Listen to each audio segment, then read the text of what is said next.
নবী বিশ্বনবী রাহমাতুল লিল আলামিনের একজন বুজুর্গ সাহাবী সাহালাবা ইবনে হাতেম রাদিয়াল্লাহু আনহু আল্লাহর নবীর কাছে আয়েশা বলে, ওগো নবীজি আমার জন্য একটু দোয়া করেন। আল্লাহর নবী বলেন, সাহালাবা কি দোয়া করব? সাহালাবা বলেন, ওগো নবীজি বড় লোক হওয়ার দোয়া করেন।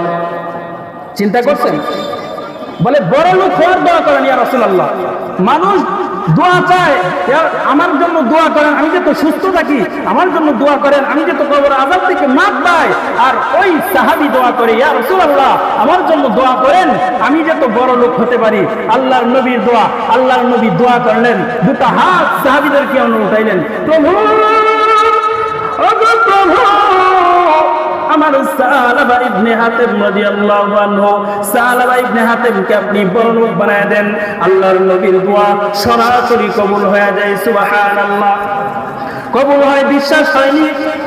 হযরত আবু হুরায়রা রাদিয়াল্লাহু আনহু আল্লাহর নবীর কাছে একদিন আয়েশা বলে, ওগো নবীজি ঈমান আনার কারণে, মুসলমান হওয়ার কারণে মা আমাকে দেখতে পারে না, তেজপুত্র করবে বলে এরকম ভাবে আমাকে বলে, ওগো নবীজি শান্তি নাই, আমার মার জন্য একটু দোয়া করেন, আল্লাহ যাতে আমার মাকে হেদায়েত দান করে। সুবহানাল্লাহ।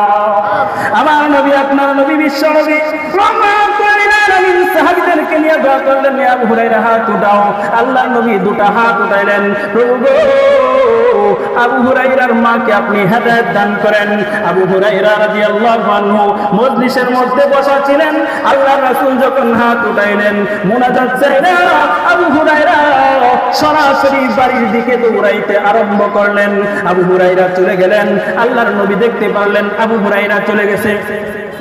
আল্লাহর নবী দেখতে পাইলেন আবু হুরায়রা চলে গেছে।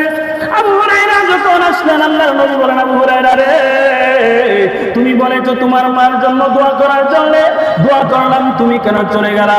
আবু হুরায়রা বলে, ওগো নবীজি আমি এই জন্যই গিয়েছি, আমি পরীক্ষা করতেছিলাম আমার নবীর দোয়া আগে বাড়িতে যায় নাকি আমি আবু হুরায়রা আগে বাড়ি যাই। সুবহানাল্লাহ।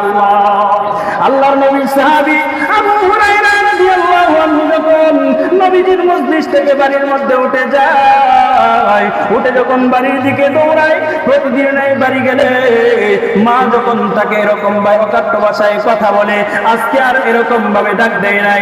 আবু হুরায়রা যখন বলে মা গো, দরজার ভিতরে টুকা দেয়। আবু হুরায়রার মা বলে, বাজান রে তুমি আইছো নাকি? আল্লাহু আকবার। এ বাবা তুমি কি আসছো নাকি? আসো। আজকে এরকম ভাবে খারাপ ভাষায় আর কথা বলে না। আল্লাহর নবীর এই দোয়া আবু হুরায়রা বুঝতে পারলেন, আমার আগে নবীর দোয়া বাড়ি পর্যন্ত পৌঁছে গেছে। সুবহানাল্লাহ। এরকম ভাবে আবু হুরায়রার মা আবু হুরায়রার সঙ্গে আল্লাহর রাসূলের সঙ্গে দেখা করে মুসলমান হয়ে যায়। সুবহানাল্লাহ।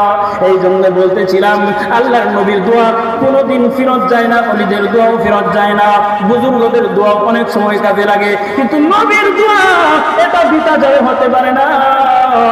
আল্লাহর নবী সাহালাবা ইবনে হাতেমের জন্য যখন দুটো হাত বাড়ায় দিলেন, প্রভু গো আমার সাহালাবাকে আপনি বড় লোক বানায় দেন। সুবহানাল্লাহ।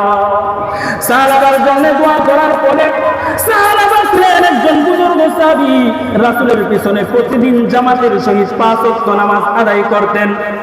5 ওয়াক্ত নামাজ আদায় করতেন। আল্লাহর নবী যখন দোয়া করলেন, সাহাবা আস্তে আস্তে বড় লোক হইতে শুরু হয়ে যায়, বড় লোক হইতে আরম্ভ হয়ে যায়। এরকম ভাবে তার বকরি ছিল, বেড়া ছিল এবং কি উট ছিল। আগের দিনে যারা বেশি বড় লোক ছিল তাদের বেড়া বকরি দুই ভাই খুব বেশি ছিল। ওই যুগের বড় লোকেরা কতক্ষণ ঠিক না বেঠিক? আবার কারণ হলো ওই যুগের একটা উট এই যুগের 15 গাড়ির সমান।